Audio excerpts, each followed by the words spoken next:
There you go. Just give people a couple of moments to join us.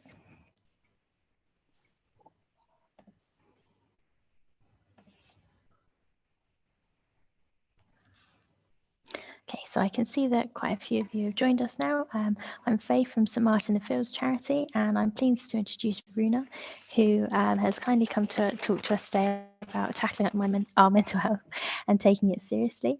Runa joins us from Mind as Consultancy Manager, and I will pass over to her now. Thank you, everyone. Fabulous.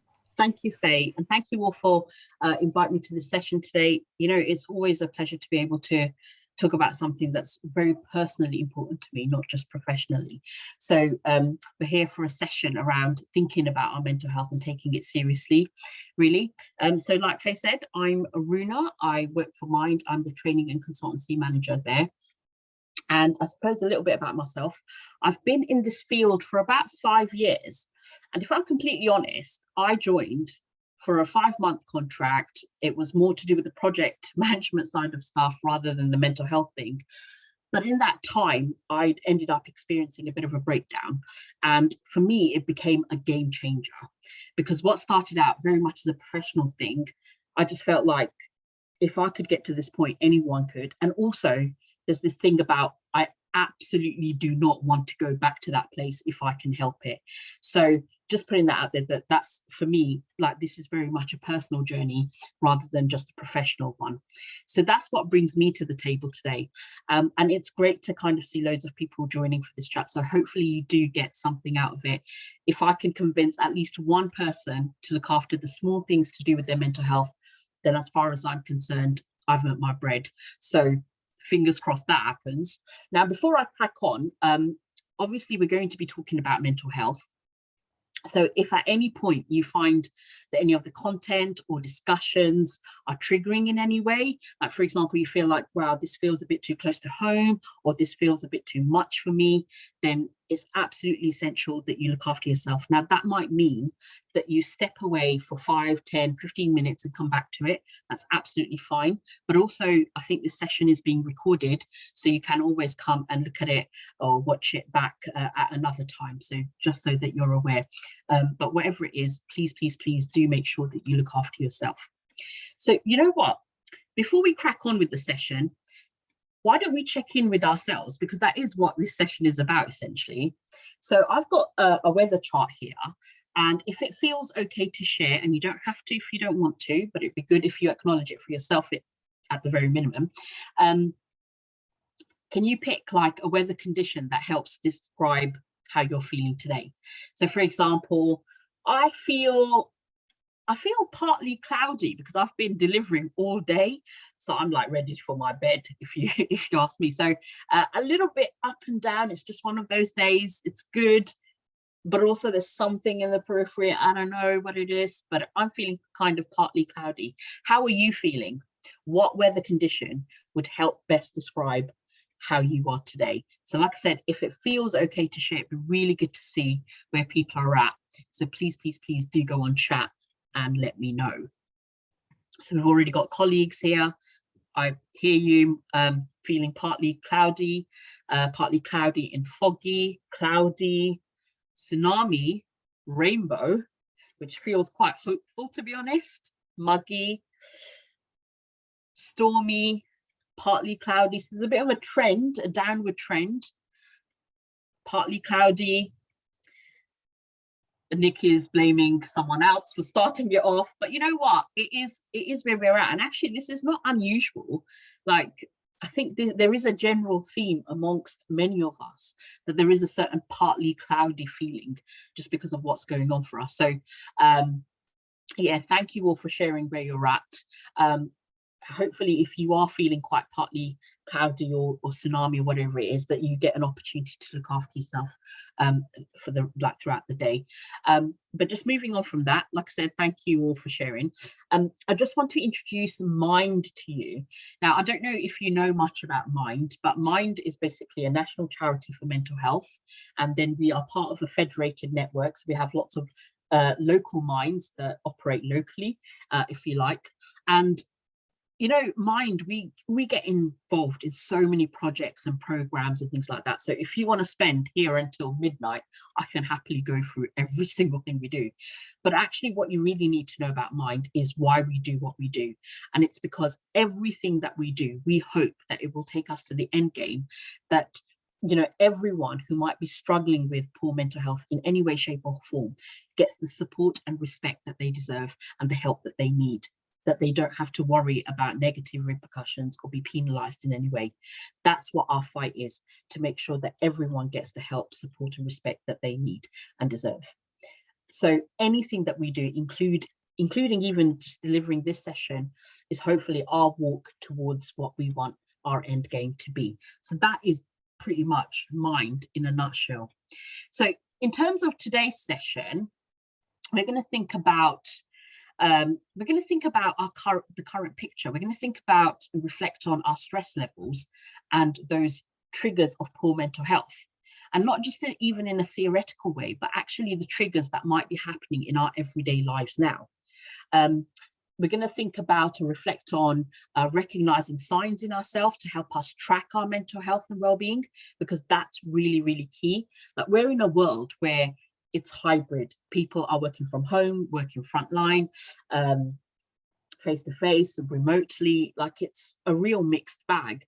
And actually, it's really hard to kind of check in on each other sometimes. The most important thing you can do in that situation is actually check in with yourself. And we, let's face it, are notoriously bad at doing that. So we need to upskill ourselves in terms of tracking our own mental health and well-being, and then, as the title suggests, taking it seriously so that we get the help that we need. So we're going to look at that. We're going to look at conversations around asking for help. We're also going to think about tools that you might use with your team, if you're a line manager, or just off your own back. And also there'll be an opportunity at the end to do a bit of a Q&A. So if you had any questions, you can always put it on chat or in the Q&A function that you should be able to see. So let's start off by, I want to ask the question, when I say mental health to you, what's the first thing that comes to your mind? What's the first thing that comes to your mind when I say mental health to you? So please go on chat, let me know. Just watching sections, okay. Anything else? What else comes to your mind? What's the first thing that comes to your mind? Problems, depression, work. Where's the support? Self-care, stress, anxiety, stress, dark, well-being.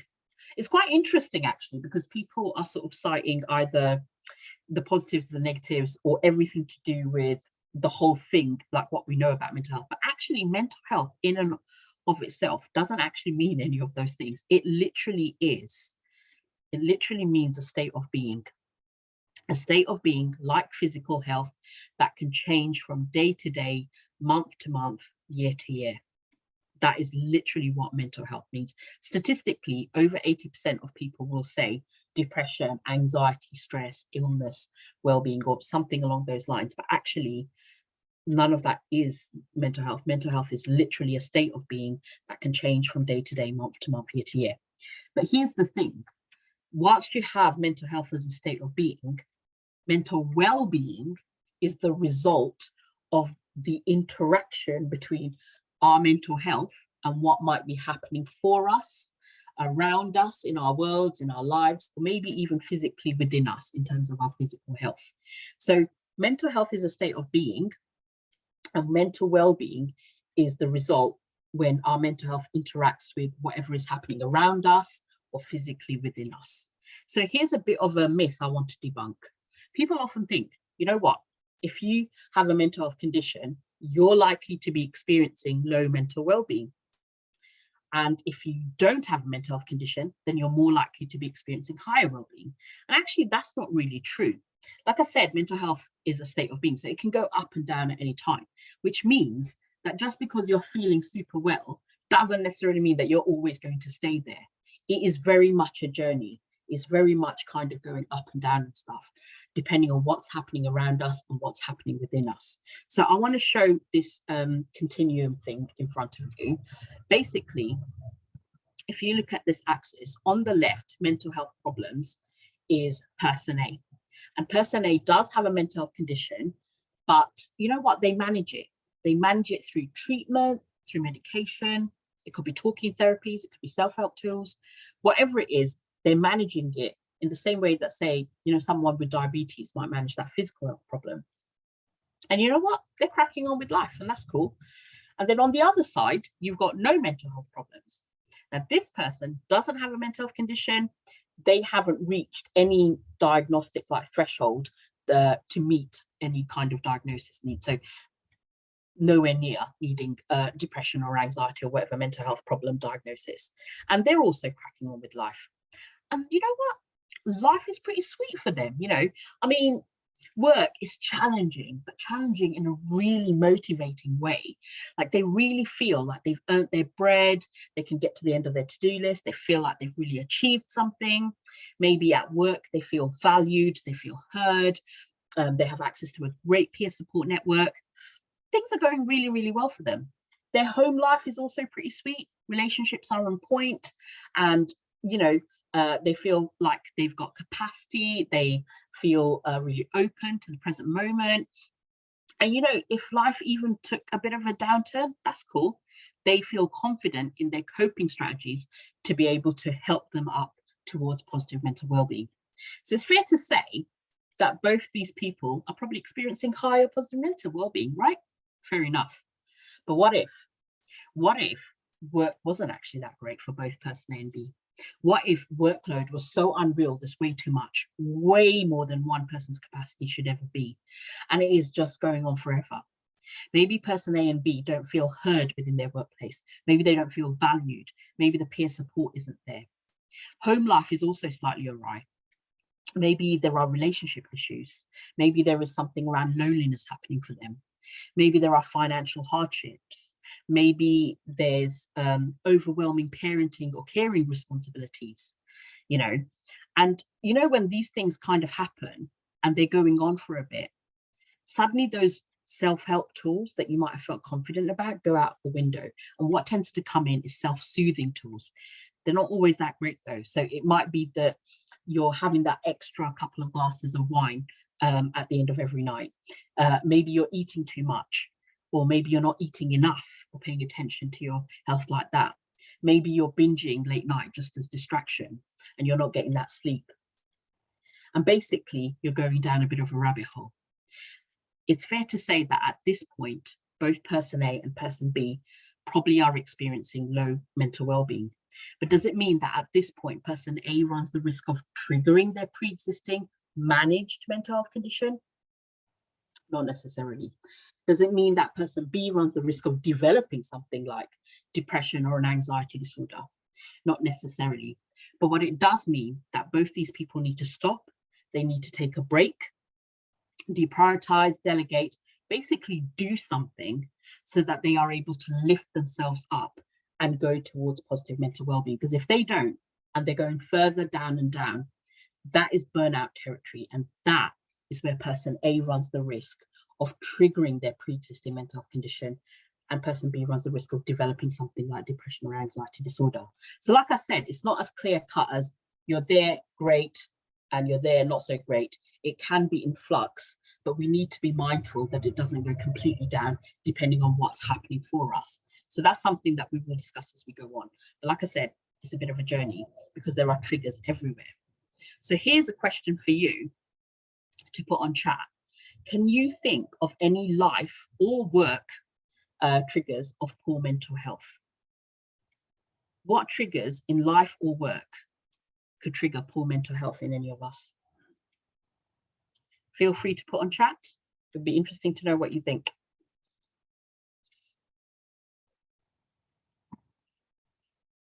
Illness, inadequate services, finances, experience of money problems, which, let's face it, is a big one right now, overload, bereavement, isolation, high expectations without sufficient resources, balance, loss. Absolutely. These are things, secondary trauma, not being heard. Absolutely. There's a lot that's happening to us. Relationship breakdown is a very big one that's often underestimated, to be honest. It's a massive bereavement when you think about it, that loss. Compassion fatigue is another one. And it's interesting, actually, because obviously you're all like working for those front lines, working with really vulnerable people. And I often find it's these people that often experience, like they tend to have, they don't tend to be compassionate to themselves because they're so busy being available for other people. And it's often at the expense of their own health. So that's kind of interesting that that's there. Lack of connection. We know that isolation is one of the biggest drivers of, and loneliness is one of the biggest drivers of poor mental health. And that's usually because there is an element of lack of connection there. So absolutely. So yeah, you've all pretty much nailed it. And to be honest, there are so many. We could sit here until the cows come home and still be able to list so much more triggers. So it's a really hard time. Like there's a lot going on for each and every one of us, and a lot like kind of being thrown at us on a daily basis. And you know what? We don't even have to look that far to kind of recap on that. I mean, just reflecting on current times. For example, 60%. So we've just had the pandemic, and yes, we've kind of got out of it. The reality is there's still so much stuff going on with, the cost of living, but wage increases not happening, fuel crisis, Ukraine situation, the Brexit thing rears its head, so there's still stuff happening. And that's assuming that the pandemic has gone away, because actually for some it hasn't. We do a lot of research at Mind, and every other year we're kind of constantly sending out surveys and stuff to see where people are at. And in the last batch of survey, which was done, I think 2021, on the back of 2020, 60% of adults said that their mental health got worse. That's essentially 6 out of 10 of the thousands of people who responded said that our mental health actually got worse over time. And that 29% of adults said that their mental health had gotten much worse since March 2020. So these people were probably struggling. And actually, since the pandemic, and even now moving into current times, that mental health has become progressively worse. And I don't think we really need these stats to actually get that understanding. All we need to do is just look around us and maybe even look at ourselves to know that this is something that's happening on a wider scale. This I find really heartbreaking, to be honest, but 1/3 of people reported that they experienced emotional responses to their work, such as crying or feeling unwell, at least fortnightly, feeling really burnt out, really stressed, and having those kind of like impacts. And you might even recognize that in yourself. I know I do. There have been parts in my life where I totally resonate with that. And then, of course, again, this is probably not going to be new news to you, given like who you work with and in the communities that you work with, but that the widening inequalities and specific impacts to marginalized communities continues. So there is that, the poverty thing rears its massive head in this situation. And some people are more affected than others, I suppose. Interestingly, marginalized communities tend to be more affected. The economic uncertainty that's related to all that, how long is it going to go? We're hearing news that in October there's going to be another hike. Can we cope with that? The national insurance hike. I mean, it's just like, does it ever end? And then, of course, like going back to that thing, something that you all might want to think about, that as colleagues working with vulnerable people, I often find that people in this sector do tend to be really passionate about what they do. But that's often, again, at their expense, like often deprioritizing their health and their needs to help others. And I always think like in that thing, it's so important that actually you don't forget yourself. Like you must have heard of the oxygen mask theory if you've been on a plane. Like the first thing they say is, please put your oxygen mask on first, because if you don't, well, they don't say it like this, but basically, if you don't put your mask on, you start helping others, then they will fall, you will fall. But if you put your mask on first, then you'll be able to help others that are struggling to put theirs on. But for this particular community who work with vulnerable people in day-to-day, I will go a step further and say that you can't set yourself on fire to keep others warm, because that is the level of deprioritization that can go on in the caring industry. So just putting that out there, that if you find yourself like deprioritizing yourself, not looking after yourself because you want to be available for others, actually it's absolutely important that you look after yourself, because do you know what? If you do, then you will be available to continue to support others. If you don't, it's not a matter of if, it's a matter of when you fall. So I want you to really think about this. Do I set myself on fire to keep others warm? Because that's essentially what you would be doing. And that is what the whole basis of this session today is. So on that point, let's think about stigma, because let's be honest, when it comes to mental health, you can't not talk about stigma. It is a massive thing. Now, stigma literally means a certain attribute that makes people unacceptable or unacceptably different. And you'd think in this day and age, right, that more people are talking about mental health. But again, in our last bout of surveys and stuff, what we found was that stigma is still pretty much rife. Like, people are still saying that when I share I'm not okay with my mental health, or I'm struggling with poor mental health or mental health problems, I'm treated unfairly. When I share with people in my social life, when I share with people in my friendship groups, you know, I still experience that unfairness. When I'm sharing with people I'm in relationships with, or in my workplace, basically places where we rely on for support, we're still treated unfairly. And I would also ask, like, a lot of people have become aware of things like anxiety and depression, but have they really become aware of things like bipolar and schizophrenia? Or is the stigma still high? Is it a bit of an illusion, you know? And then, do you know what? Who is the biggest judges of us all? It's us, right? There is such a thing as self-stigma. And when it comes to tracking and looking after yourself, self-stigma is the thing that stops us. Like, and you might have heard it amongst people, like, where people are like, do you know what, at least I've got this, at least I've got that, I should be grateful, I shouldn't be feeling like this.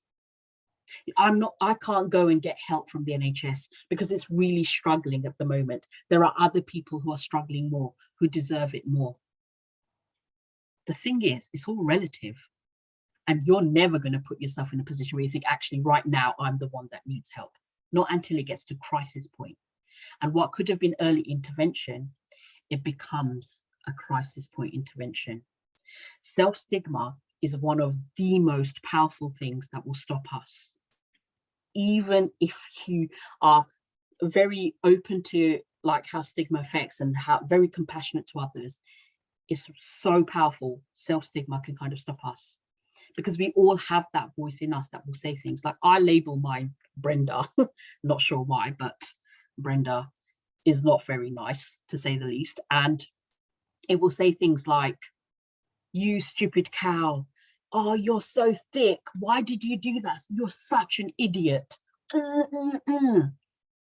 Now that's just the PG version, because I'm mindful that this is being recorded, and you know, I don't want like St. Martin's to be like, wah! But that was just the PG version. If I told you what Brenda actually says to me, I'd be sacked within a second. But that's how nasty it can be. And this is how powerful self-stigma is.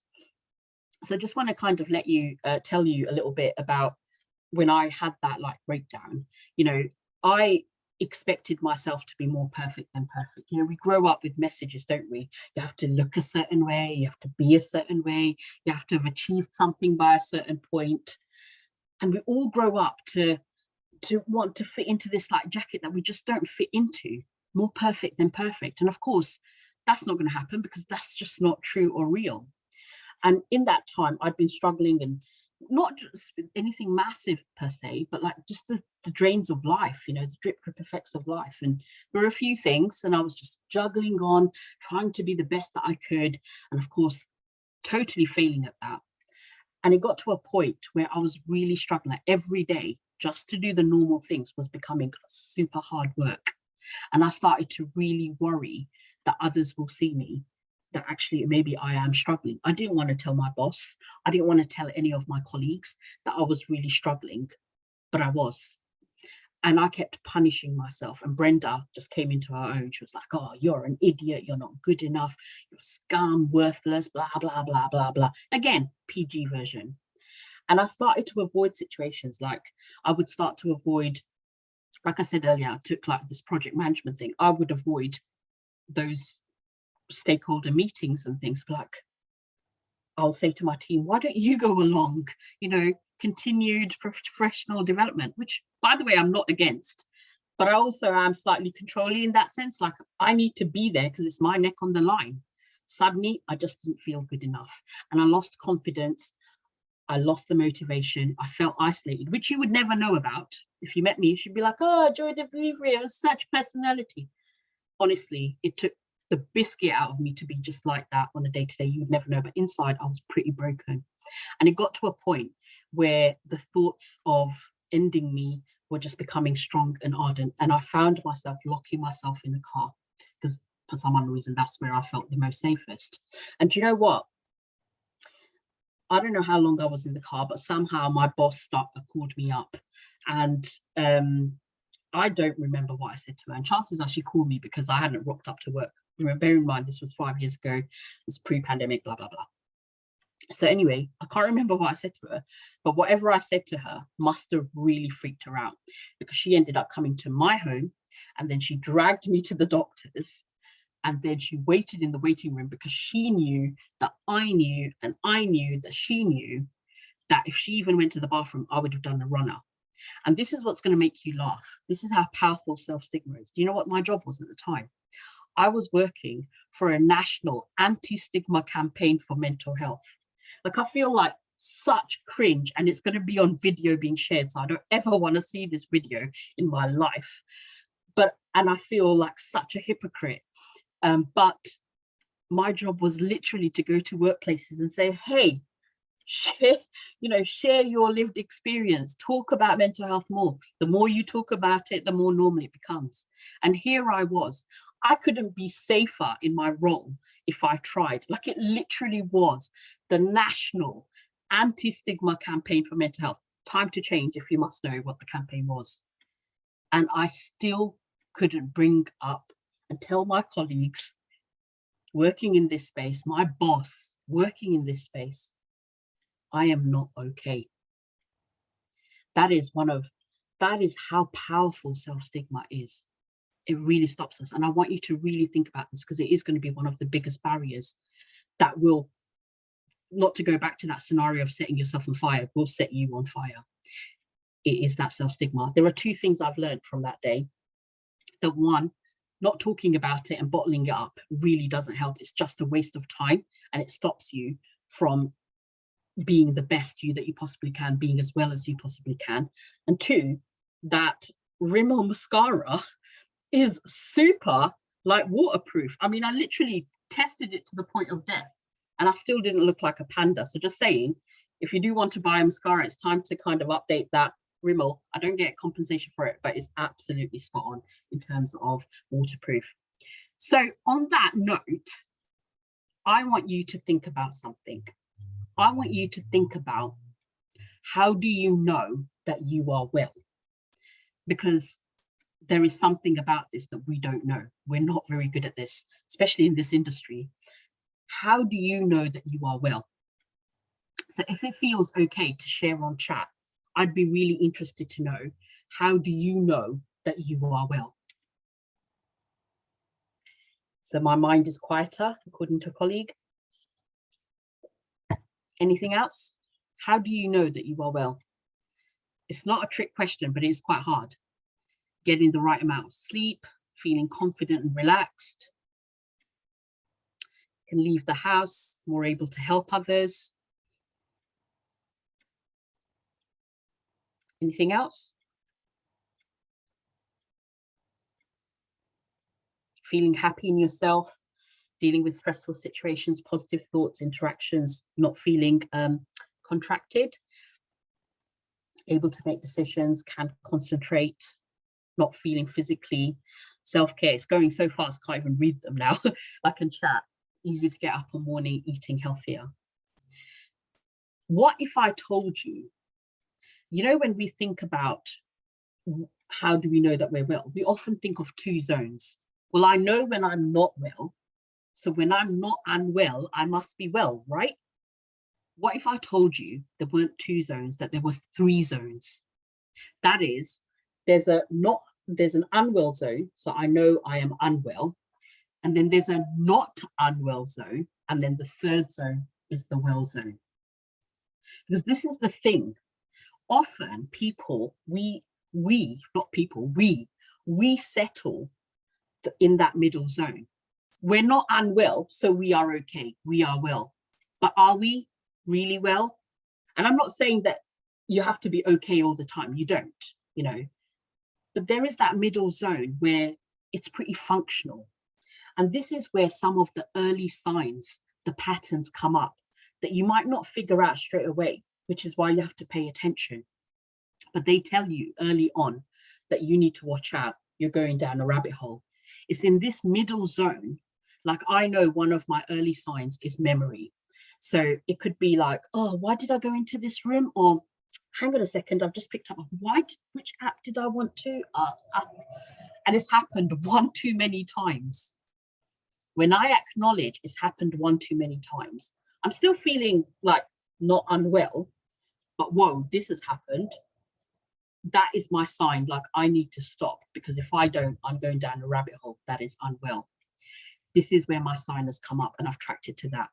For you, it might be something like, oh, on a Friday, you love going out with your mates for a pint, but the last few weeks, you just can't be bothered. In fact, everything feels a bit.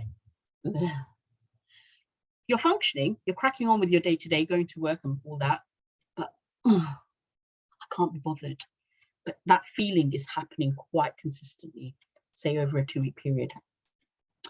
Oh, I've just realized that I've taken a Nurofen for 6 days straight because I've been getting headaches.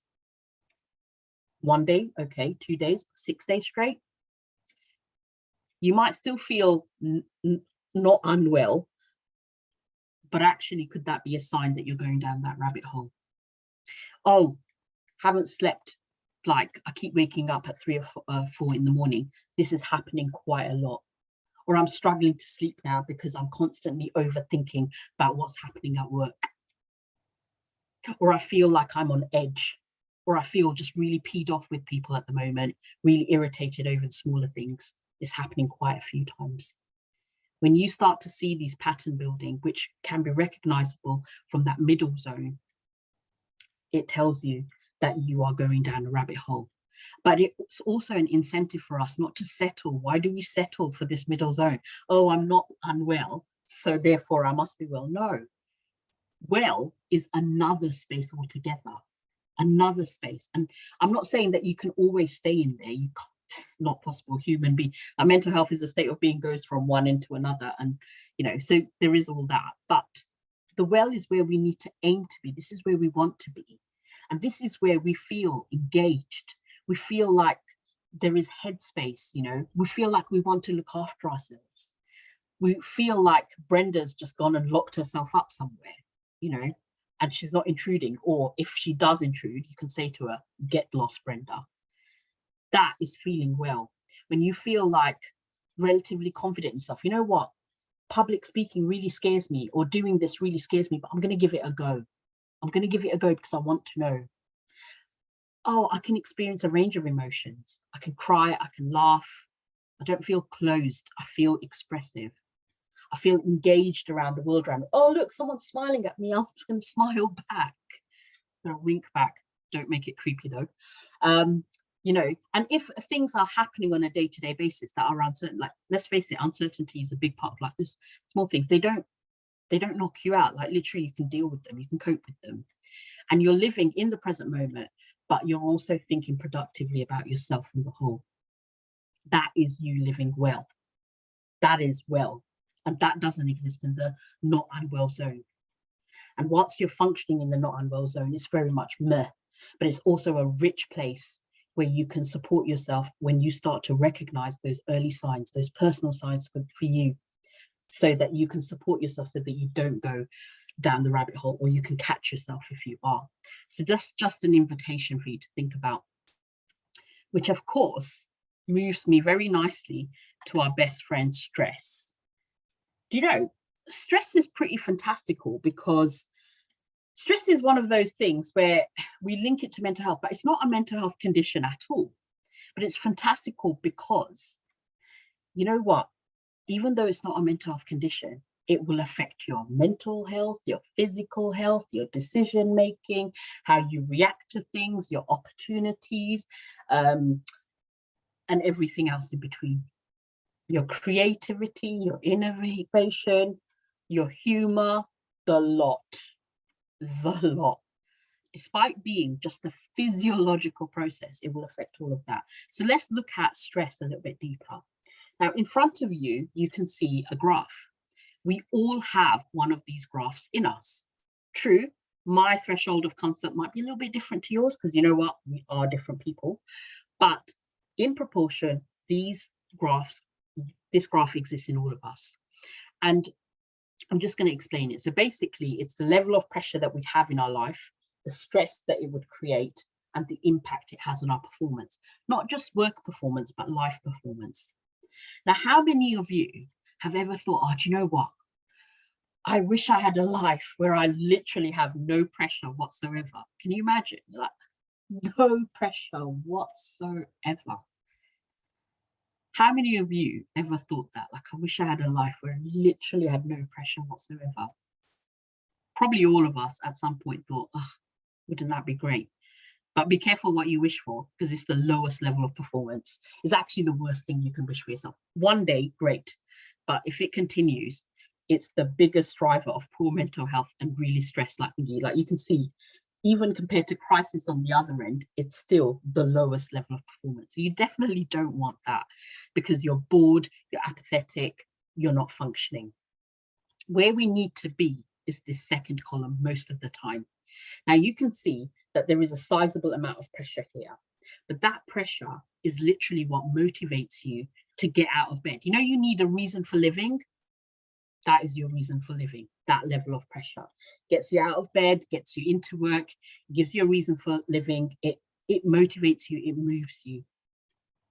This is where we need to be. And our energy levels are at optimum. That means that your body has all the energy that it needs. Adrenaline is stable. Cortisol, which is a stress hormone, is low. Now notice that despite having that sizable amount of pressure, and there is sizable performance as a result, it doesn't go anywhere near that blue dotted line. And that's because the blue dotted line is your highest level of performance. Okay, this is where you need to be. This is where you end up in the third column, but you don't go anywhere near it in the first column. And that is because in the third column, you experience fight and flight. So back in the days, you might have a saber-toothed tiger coming at you, and your body's like, oh my gosh, I gotta save myself from this tiger. And so what tends to happen is that your whole body will just be focused on trying to save yourself from that tiger. Like basically, it will take energy from every part of your body to increase your adrenaline, to increase your cortisol. It takes a lot of energy.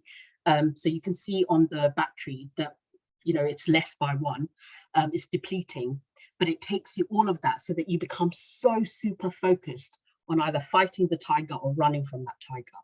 And at some point, you're going to, you know, save yourself. Tiger is dealt with. And the whole idea is that your body decompresses and goes back into comfort. Yeah, great. Except that modern day life isn't like that at all. So you're at stretch and there are stresses coming at you left, right, and center. Left, right, and center. And even though they're not tiger level, your body interprets it at tiger level, and it keeps you there. It keeps you there. And then before you know it, you stay there. You don't do anything to help your body to decompress. You're only going one way. So you head into strain. Still high performing, really high performing, but your energy levels are literally depleting. And this would be your, between stretch and strain, this is your middle zone. Now, if you don't do anything to decompress, you're going into the last zone, which is crisis. And let's not mince our words here. This isn't stress anymore. This is out and out burnout. This is out and out burnout. And this is the difference between the lower stress levels and the high stress levels when you're in burnout. Because when you're in the lower stress levels, between comfort, stretch, back to comfort because decompression happened, you're likely to be focused. Regulated emotions, like, I'm going to think about how I respond to this. You're going to notice connections like, oh my gosh, hello. You'll have capacity to follow complex information like, oh my gosh, I can't believe it. I put this DIY kit together. Amazing. It looks like quantum physics, really, but I nailed it. You know, you are able to predict outcomes, like what's likely to happen, you know. And you know what? This is the space where you make smart decisions. But when you're in burnout, that's a whole different kettle of fish. That's where you feel really distracted. You can't focus on anything. Everything feels really overwhelming, like impulsive reactions. One small thing could set you up like, what? There is no ketchup in this restaurant. What sort of a restaurant is this? And you, massive overreaction. Everyone thinks you're being completely unreasonable. But for you, it's like fire, because you're feeling so on edge. You've got so much, you're so burnt out. There literally isn't the space in your head. You literally do not have the energy. And you know, losing the thread, like, what is happening here?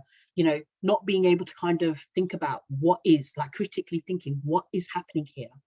This is where you might end up responding in a way because you can't see the implications of how you're responding, because you don't have the headspace. This is where you are likely to make unwise decisions. And you know what? It doesn't even end there.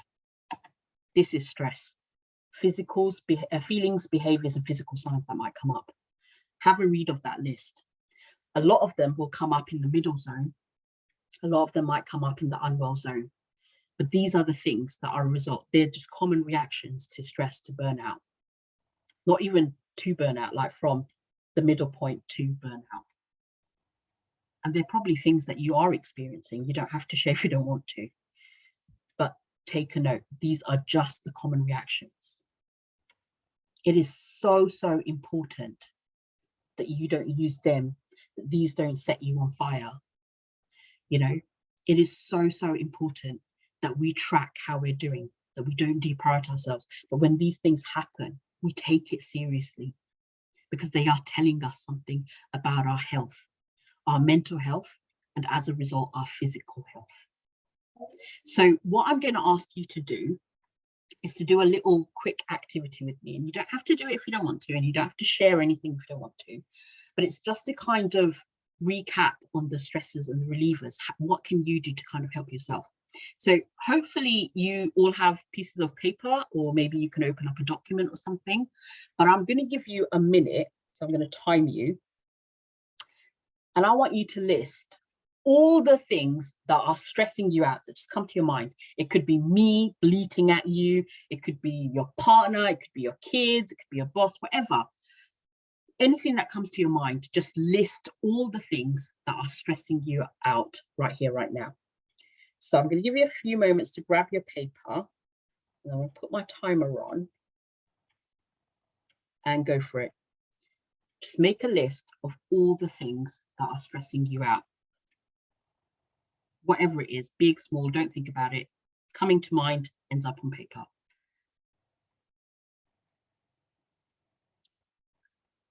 Just list as many things as you possibly can.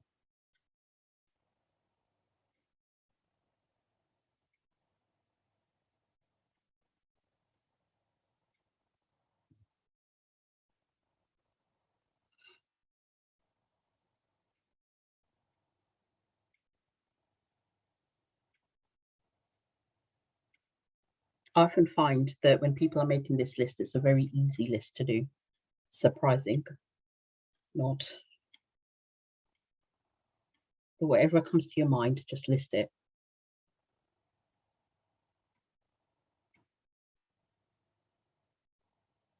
And stop. Have a look at that list. I bet you will find that there are some things that you can control, and you can make a plan of action. And I suggest you do it straight away and do something about it, so that it's not festering up there. There are some that you can do something about, but you can't do anything about it right now. But in a little while, or in the future at some point, you can. So park it until you can get to it. And you know what? There will be quite a significant number of stresses that you literally cannot do anything about. You have no control over. And do you know what's really sad?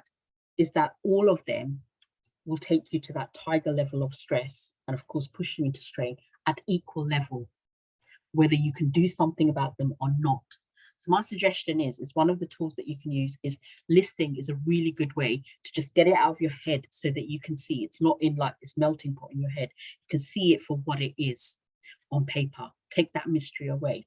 Then if you can do something about them, great, crack on. Because as soon as you create a plan, it will, believe you me, your body will start to decompress because it's not seeing it as a threatening situation anymore. It's not a flight or fight anymore. You've got a plan. The things that you can't do anything about, find a way to distract. Can you let it go? Would it mean that you need to contact your employee assistance program or talk to colleagues or talk to Mind Infoline, you know, whatever it is, but kind of letting it go or distracting yourself from it, changing your focus of attention, looking at what you're saying about it and, you know, that narrative that you have in your mind, and actually, can you change that? Because you can't do anything about it. And yet it's having that equal value of taking you up to tiger level stress.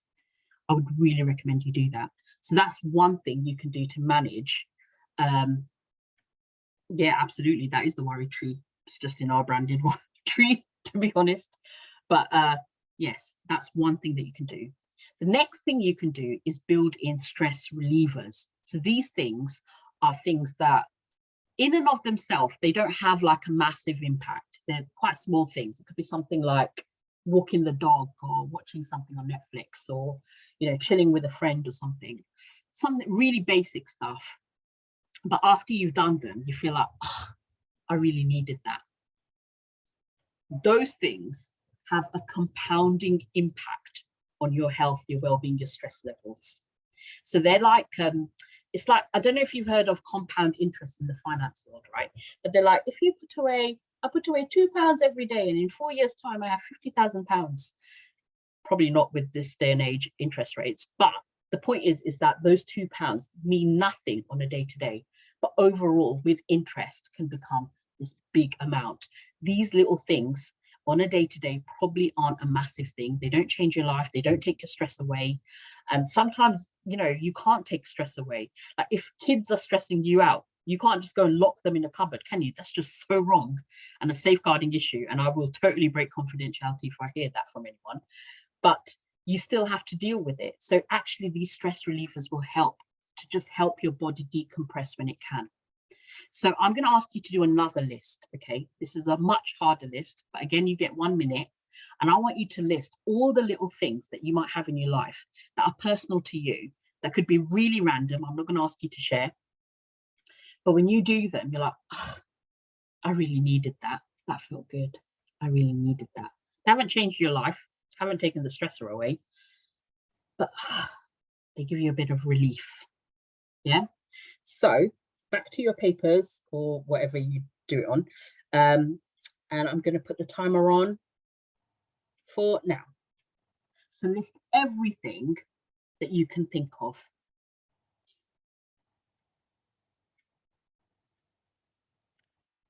Could be really random stuff. And it could be really something that's really personal to you. Like I will let you in on a secret. I like to role play. I like to pretend I'm the woman from the Flake advert. And I do that. And honestly, because I'm taking myself out of my head, it literally decompresses me in a way that very little else works. I mean, it's not great in the sense that these days it is better to buy, I don't know, a multi-pack of flakes as opposed to one. And then I just eat them all because they're kind of small. But it literally, I just love that. I have the music and stuff on. It's a proper routine. But it really works for me. That might be your idea of hell. But there are going to be things that you do that might seem random or inconsequential, but they feel good for when you do them. They give you that momentary relief. But also what you don't see is they help your body to decompress. So let's stop. So have a look at your list. Now, hand on heart, how many of you do them consistently, habitually, regularly?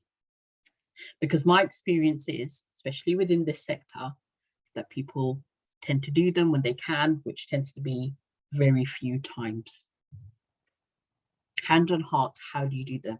Because if you aren't doing them enough, then essentially you are not supporting. Basically, think of, thinking back to that graph, imagine there was a bird between stretch and strain. And even if though you've got stresses coming at you, don't have any control of them coming at you, that bird, by doing these things, at least the bird faces the right direction towards comfort.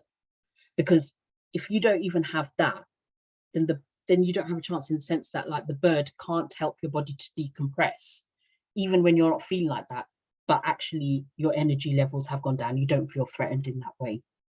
You might not acknowledge that consciously, but if your body can, it will look to decompress, because that's what it wants to do. It wants to save energy as much as possible. But by not doing that, and by consistently deprioritizing yourself, your bird head is only facing one way, and that's towards strain and crisis. So just something to think about. Do spend more time thinking about these lists, creating one for yourself, spending more than like 1 minute, and seeing where you're at. But one of the things that can really help you is to build in those healthy habits. Now, it's easier said than done, but I think the road is that 21 days to kind of establish it, but to really embed it, I think it's about 64 days. And the thing about habits is that there's small things that we can do. They shouldn't be big, because then that's really impossible to do. But to create a good habit, you have to kind of tack it on, like focus on small things. So this is based on James Clear, Atomic Habits. So do have a read of that book if you haven't. He's also got podcasts and stuff like that.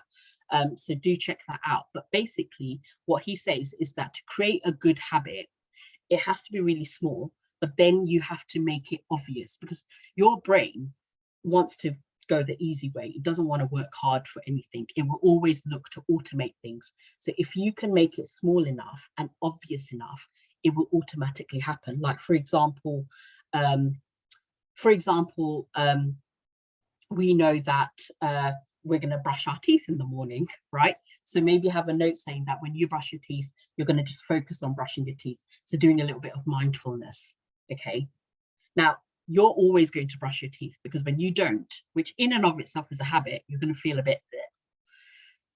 When you're brushing your teeth, just focusing on for those 2 seconds, like just making it really obvious, really works. And actually, you're more likely to do that, more likely to remember doing that. Another way is to make that habit attractive.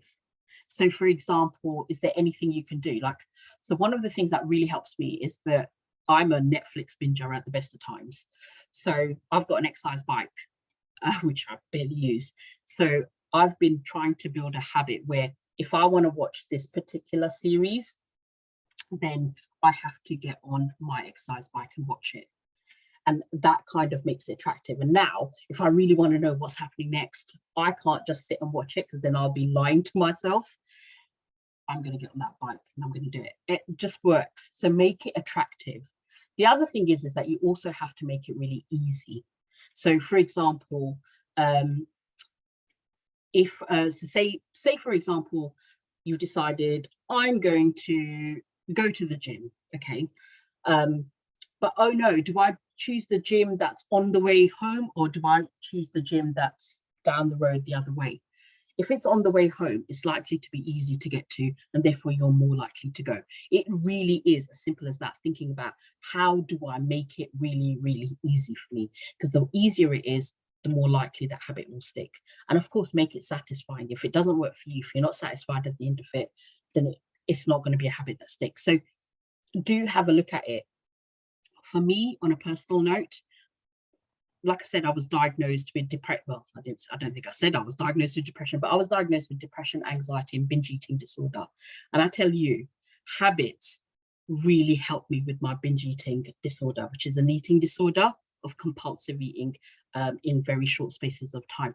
And, when you read the books and stuff like that, a lot of it will tell you, ask yourself, what is bothering you and all of that, what is it that's getting in your way? What is it that you're trying to distract yourself on? I just thought none of it made sense, because I feel quite happy with myself, to be honest.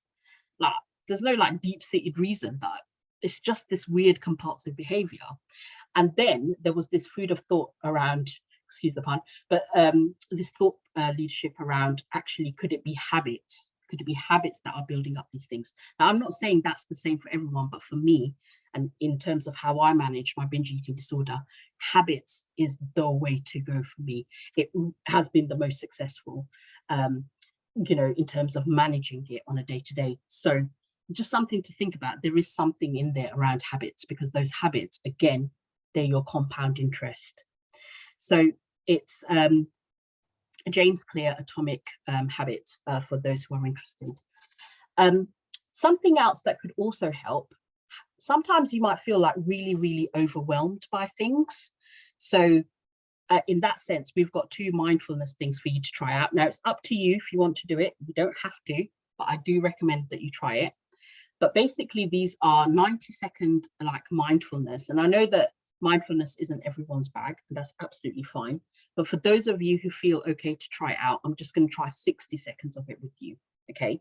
So for this one, it's a really good tool if, for example, everything around you is like, it just feels like chaos.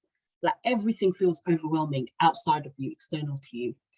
The best thing to do is to go insular into yourself. So if it feels okay, sit back, close your eyes so that you're completely focused on yourself. And then I'm just going to time you for 60 seconds, if that, to just focus on your breathing. Okay. So just gently take your attention. So you close your eyes, you're sitting back in your chair. Now gently take your attention to your breathing. Notice how you breathe in. Notice how you breathe out. Okay. Just keep following like your breath. And then as you do, just do a quick scan of your body. So go from the start of your head. Just notice how you feel. Just scan your body. Keep breathing in and out. Go right down your body, your arms, your hips, your knees, right through to your toes. And then rest there for a bit. Then as you breathe in and out, slowly scan back up. Now, as you scan back up, just notice how your body feels in places. Okay. As you scan back up, and you come back to your head, notice what your thoughts are like. Notice your mood.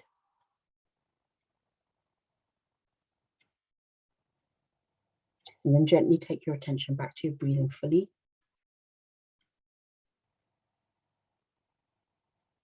And then come back.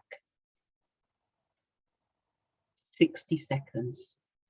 It'd be interesting to know how you found that. Some of you might have hated it, some of you might have loved it, some of you might be falling asleep. If you are falling asleep with just 60 seconds, I think fatigue is something that's happening for you, my friend. I'd really encourage you to find spaces to rest. But how was it for you? 60 seconds, 90 seconds is nominal amounts. It's not a lot at all. Everyone can find that time somehow. That's all it needs to take when everything around you is chaotic. But what if the chaos is inside you? Then just do the opposite. So this is 90 seconds where you distract yourself by focusing on something outside because the chaos is inside you. So in that sense, maybe find, again, if it feels okay to try out, but find like a shape in your room. We suggest a square, a big square or rectangle. And then you're literally breathing in and out, focusing on your breathing and just following the outline of the shape. That's all you're doing. Just keep following.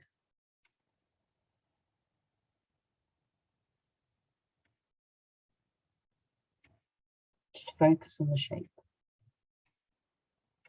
And keep breathing in and out. And stop. So that was about 30 seconds. But 90 seconds again isn't a lot. And what you might find that is that it calms your chaos inside of you out. These are just 2 tools. There's so much stuff going on in Google. The point is the willingness to try, because you know what? You can have these kind of sessions every day of the week. But if you don't actively do something about it, nothing is going to change. There is only so much that people can do in terms of learning and upskilling and all of that. Ultimately, you have to take the reins for it and take it seriously. So something else that you can do is also achieving that life balance, which, let's face it, is a really big thing, you know. I don't know if you've heard of this concept of 5 ways of well-being, but basically the school of thought is that 5 things keep us kind of mentally well. And that is, one of them is to be active. We're not talking higher intensity sessions, although that works, but just being able to move around, walk, dance, whatever it is, but being active in ourselves. It gets the endorphins going. It's really good for our bodies and our mind. To continue learning, because learning, you know, it helps our minds to grow. It helps us to grow. And when you're constantly learning new things, you feel richer for it. And it doesn't have to be something big or academic. It could be something very small. Like recently, I learned how to change toilet seats by using a YouTube video. I feel like I'm the king of the world, you know. Could be anything random like that. Giving is another part of that 5 ways of well-being. And giving doesn't, again, mean money or time, because those are 2 commodities that we don't have a lot of these days. Just something small, like a random act of kindness. It could be, hey, I just was making a cup of tea and I thought I'll make you a cup of tea too. Or just smiling at someone, again, not in a creepy way, but just randomly smiling at someone, because that's kind of contagious. Or compliment, you know what, you look really lovely today. I really love the way your hair is looking today, you know. Those kind of things, they might feel a little bit cringy, but actually they really have a positive impact. Remember, compounding effect. And then, of course, taking notice. That's being in the present, being mindful. What am I doing? Because it's actually the safest place to be. Trust me, I know, having lived with, and I know many of you probably live with anxiety too, the safest place, because anxiety will take you and catastrophize you in the future. Depression keeps you at the back, and burning out is just burning out.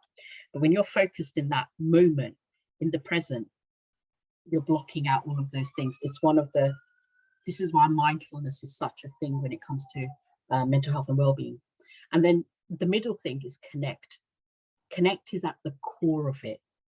It's at the core of it, because connection, not just with people, but with things around us, with nature, with our values, our purposes, our jobs, you know, all of those things. It's us connecting, because it's us connecting and feeling like we're making a difference type thing. That's something that we have to do. Like, if you think about something like loneliness, the real thing at core is that there's a disconnect for that person, whether it's with people, whether it's with other things. But there is a disconnect that needs to be antidoted, if you like, to reverse that like kind of loneliness. So connection is such a key. And what I would encourage you to do is to think about your 5 ways of well-being, embedding into your life balance, but then preserve it by making some of those stress reliever things your non-negotiables. I will not negotiate on this. I'm going for a quiet moment where I'm just going to go watch a film in the cinema just by myself, no one in my face. Oh no, something emergency has happened at work. Okay, do you know what, I'll have to deal with the emergency because it is an emergency, but I'm flexible. I'm not negotiating on this. I'm going to come back to the cinema later that day or the next day as soon as possible. Don't just drop it. Manage other people's expectations. Do you know what? Actually, that doesn't work for me. How do you feel about this? How do you feel about that? Like, one of the things that we have started doing, and I think a lot of people have, is saying the flexible working thing. So we put on our email signature, these are my working hours. Please don't feel like you have to reply back within that. Feel free to reply back in your working hours or whatever. But basically managing those expectations, really. Taking care of your health and prioritizing it. Doesn't always happen. It's not 100%. And then there are going to be days where you don't. But don't give up. Get up. Crack on. Learn to say no. You don't have to say yes to everything. Remember, this is the quickest way of setting yourself on fire. Being okay, learning that assertiveness, and I don't mean aggressiveness, assertiveness, to be able to say, do you know what, actually, no, I'm not going to come out tonight. You folks have fun. I'll join you at the next outing. And then planning something fun for you. Fun is such an ambiguous word. People often think fun has to be Instagram-like, but it doesn't. Your idea of fun could just be watching the washing machine go round and round. You know what? Crack on. It's planning something fun that is fun for you. And actually that keeps it light, hence the life balance that you have. Now, one of the tools that can really help you with this is, of course, the Wellness Action Plan. I don't know how much you know about a Wellness Action Plan, but basically it's a very simple tool by Mind. It's completely free, comes in 3 formats. So a guide for people working hybrid, frontline, or in the workplace, or remote working. And it's great because for me, it's been a lifesaver. It helped me to document what worked for me, what didn't work for me. It helped me to track between the 3 zones. And for me, it's very much like a Netflix membership. Like with Netflix, you after a couple of months, Netflix be like, we recommend you watch this film, and you're like, I've never picked this film, but then you watch it, you're like, oh my gosh, that was amazing. It's because Netflix has really gotten to scarily know you. But your Wellness Action Plan is the manual version of that. So every time you'll update it. I recommend a month, but I know that's pretty intense for people. So maybe 6 months or a quarter or whatever. But basically, the more you learn about yourself, the more you start to recognize your early warning signs, how it affects your performance, your life, the more sophisticated your Wellness Action Plan becomes. The more you can guide your line managers. This is what I need when I'm struggling with my poor mental health. But also, it helps you to take account and responsibility for your own mental health. These are the things that I can do to support myself. And like I said, it's been a lifesaver for me. The first few I did were garbage, I'm not going to lie. I put things like, I love running. I didn't. I hated running. But actually, over time, what I realized was that whilst I hated running, I really appreciated being completely by myself. So that's been swapped with cinema, where I'm completely by myself. No one is in my face. That really works for me. But it's so sophisticated that when I have relapses, Brenda becomes horrible, and she will say specific things. So I've put specific instructions on what to do when Brenda says those specific things, and I do it, because when I'm at that point, my head's chaos. I can't remember. Got it on paper.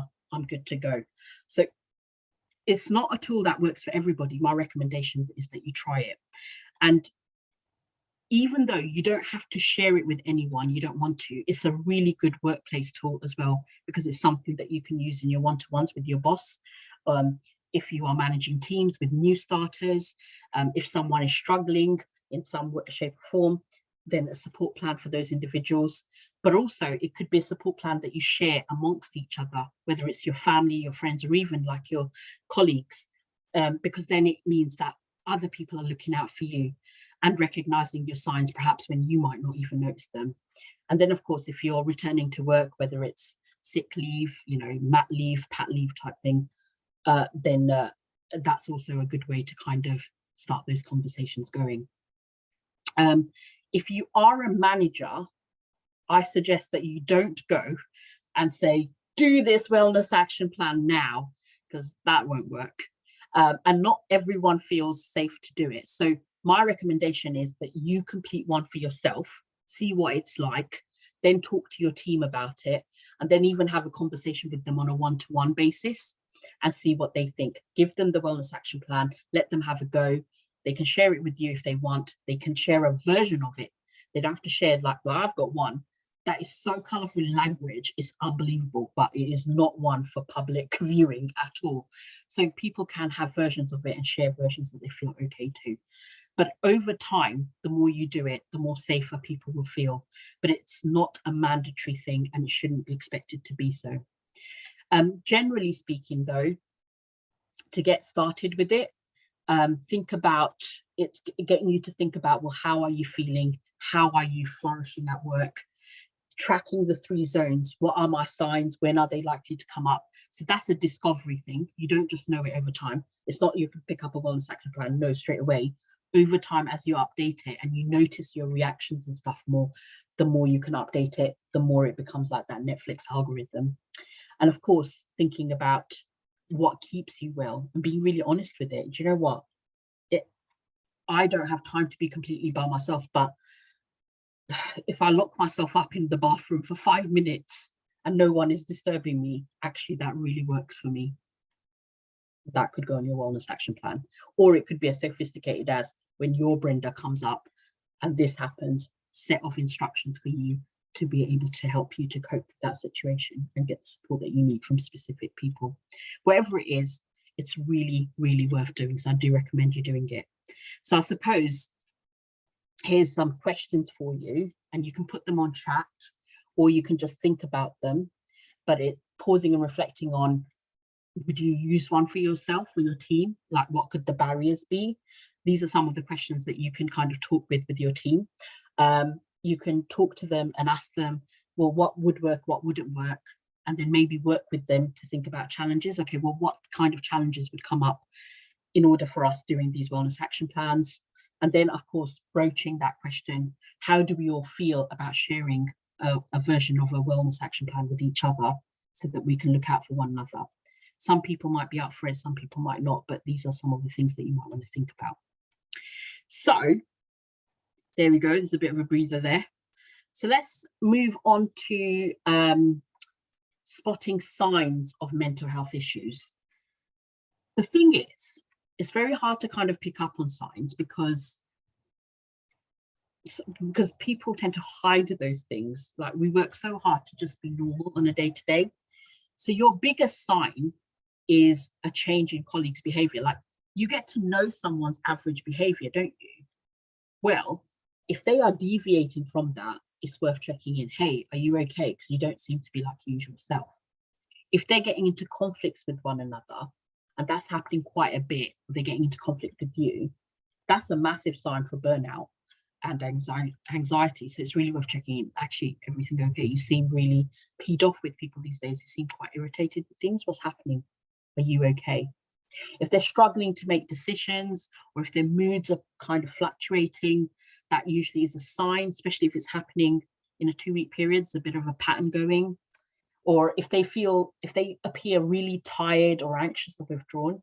Now that is a bit of a chicken and egg, because that's usually a nod to not getting any sleep. So if you're not getting the sleep that you need, then over time, you're going to feel really, really tired. Like, if you didn't sleep for 24 hours, imagine how you'd feel. Then, 48 hours, then 72 hours. Like, it's a lot. And so then when you get to that point, that could actually trigger burnout, or even trigger like mental health conditions in you. But likewise, if you're struggling with your mental health, sleep is also the first to go, hence the chicken and egg. And note, like, for you or people around you, are you in a particular life space? Like, for example, if you've got a newborn or a baby, let's face it, they don't sleep. So chances are your sleep is broken left, right. Do you have other pressures kind of coming at you? Chances are then you are at this point in life higher risk of burnout. What can you do to look after yourself? Those are the questions to ask. And then, of course, if you're struggling to focus on tasks as well, it's usually a sign, if that's happening quite a lot, a sign that maybe you're not okay. And when you're having a conversation, like, the thing is, it is just a listening thing. Be a friend, don't mend. I know that sounds a bit cheesy, but it is not a problem-solving thing. The amount of times, just notice how people are like, oh, have you considered this? Or did you think about that? It is absolutely okay to say, do you know what? I really don't know what to say right now, but I'm so glad you told me. Because it gives that person, like, you imagine, like, you're having a conversation, you're trying to explain something to someone, and then they keep coming up with solutions. Imagine how you would feel. I know most people will feel unheard. But if that person said to you, do you know what? I don't know what to say, but I'm so glad you told me. It's going to be the biggest thing, because you don't need a solution from them. You need space. People need space. Listening, I know we hear this, and you probably hear this time and time and time again, but it really is a superpower that doesn't feel like a superpower. Active listening. I just want to understand what's happening for you. And whatever you do, do not minimize their experience, because even if it might not seem like a big thing to you, for them, it clearly is quite an experience. So it's important. I just want to listen. I just want to understand. I'm not here to minimize or judge or to provide solutions. I'm just here to listen. As one of our champions said, just knowing there are people I can offload to is enough for me. And I suppose that brings us to, when you're having those conversations, the key thing is to, the message is to share is that, do you know what, we all have mental health. There's no such thing as you don't have mental health, I don't have mental health. Mental health exists, it's a state of being, and it can be affected by everything around us. you know, and we all need support sometimes. We are human. And the other thing is that even when you feel really, really alone, which you do when you're struggling with your mental health, actually you're not. There is always someone out there that you can reach out to, but you don't have to do it straight away. Like, you can do it when you feel ready to talk, okay? Struggling with mental health is extremely common. There is no shame, only strength in asking for help. Those are the key messages. And if you want to ask for help, I'd ask you to consider the following. Like, it might feel like such a big thing. How can I ask for help? Well, first of all, consider these points. Ask yourself, who do I trust? Who will listen without judgment? Who will listen with compassion and understanding? Is that my boss? Is that my colleague? Is that a loved one? And we all know people in our lives who are not like that at all. Notice if you have a tendency to go to Ruth, who is absolutely vile to you, be like, oh yeah, but no, but yeah, but no, but. And ask yourself, why did I go to Ruth to talk about this, knowing that Ruth is going to react like that or will respond like that? It's almost a certain self-sabotaging thing going on.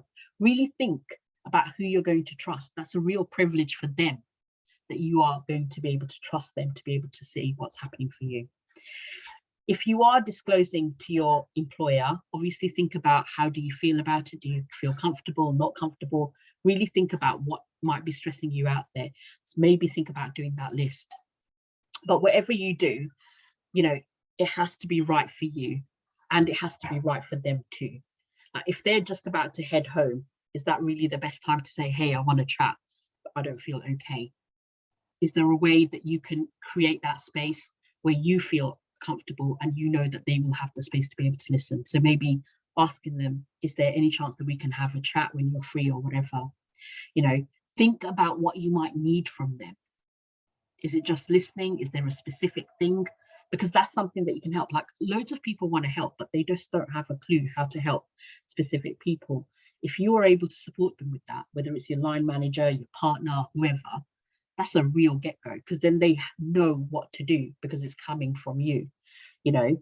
And remember that you can always change your mind about sharing. You don't have to continue sharing or anything like that. It is all to do with your safety. You are always in control.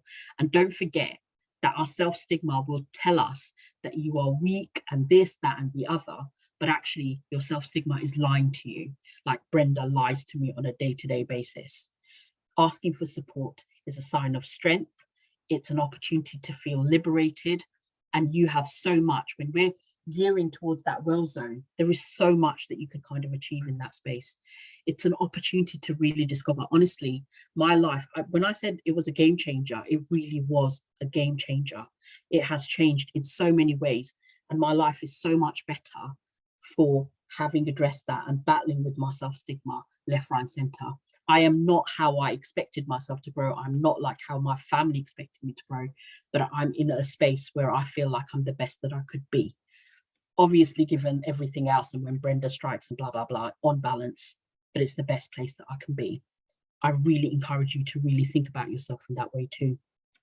And of course, don't forget, you can't do everything by yourself. So sources of support.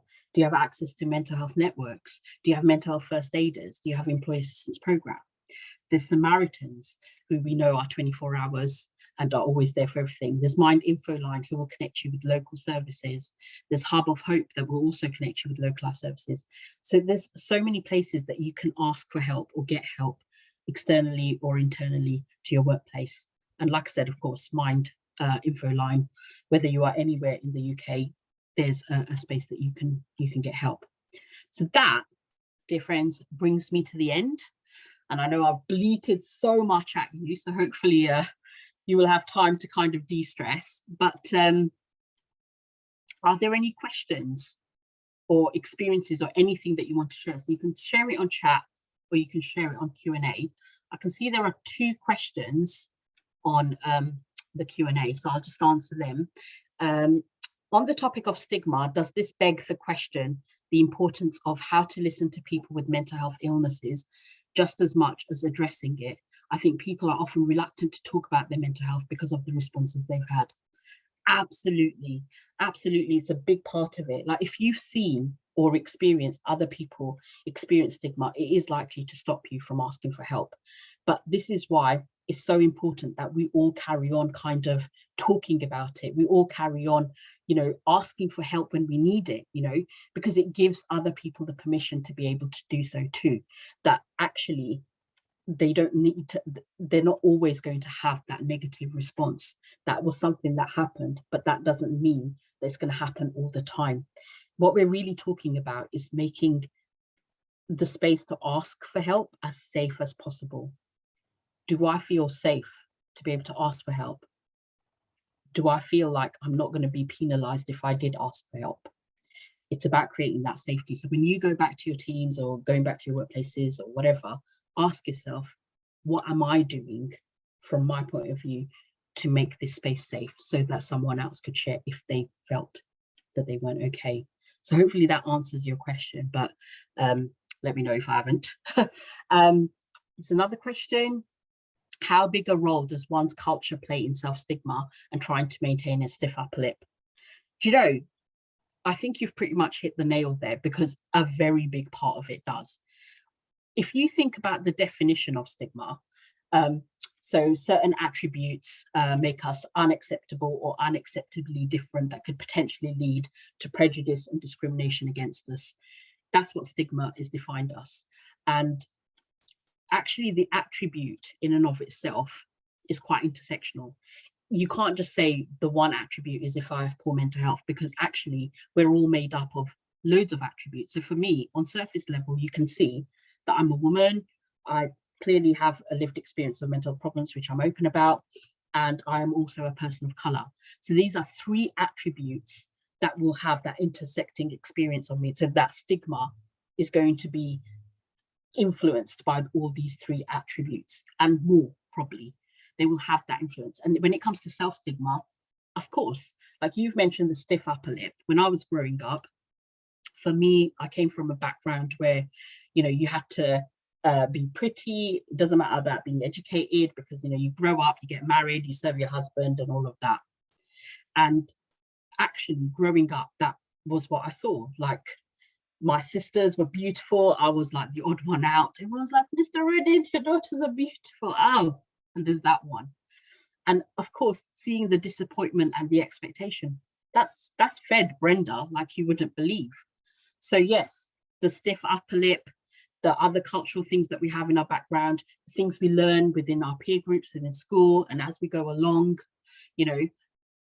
all of that will kind of play into it. If you're someone who identifies as LGBTIQ+, and you come from a background where you're told it's a sin, that is wrong, it's a freak of nature, all of those kind of things, and you grow up with those messages and stuff, that's going to feed into your mental health, your self-stigma, the voice, that will feed into it. So in every element of your experience, your life, the bigger cultural things, the smaller cultural things, of the subcultures that you engage with, they all will have a hand in your Brenda, so to speak. So yeah, hopefully that answers your question. Are there any other questions? Or any thoughts? If you wanted to share those thoughts. Was there anything that resonated? Was there anything that didn't resonate? What do you think? It's a lot of food for thought. I don't often get a lot of questions because people are often just thinking about a whole load, because usually I'm just like throwing so much at you. But if you do have questions, it is okay. I mean, I don't know if you're able to kind of send them to the organisers. I'm very happy to answer questions, like an FAQ type thing, if that really helps.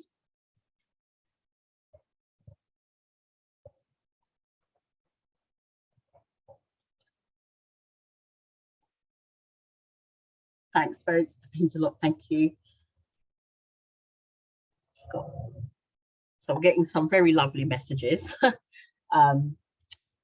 but no questions. Honestly, if there is one thing you take away from this session, I really hope that it's the smaller things you do to look after yourself. It's really not worth it to get to that point where it's like crisis point. It's really not. Trust me, been there and done that, got that ugly t-shirt. yeah, just don't do it. That's not to say you can stop yourself, but you know what? Fight for yourself. It's really worth it. And it is the smaller things. It's not the big fancy things. It is the small, inconsequential, everyday things that just make us feel like, "Ah, I'm so glad I've got this going on." The small things.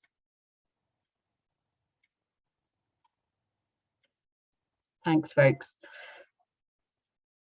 I don't know if there will be any more questions. Obviously, if you want to know more about anything that Mind do, feel free to check our website out. Those wellness action plans, for example, you can just put them on Google, to be fair. I think I can actually just post the link here. Yay! So there's the link for the wellness action plans. And if you're interested in the habit building, it's James Clear. We don't get any commission, by the way. It was just a book that just changed my life. So I feel like I need to tout it a bit. But Atomic Habits is what I found really, really helpful. So hopefully that really helps you too.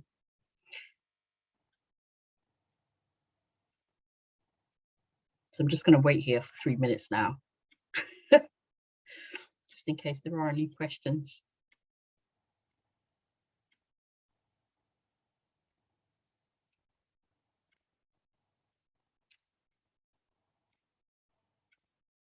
Oh, so got colleague Richard is saying, I like Clarity by James Smart. Fabulous.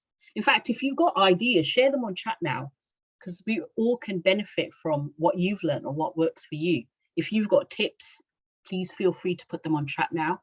You know, this isn't just a learning forum where I'm just pushing stuff on you. There are things that you would have experienced that work for you too. So no, I really appreciate that, Richard. What about others? Do you have any tips or ideas or any recommendations?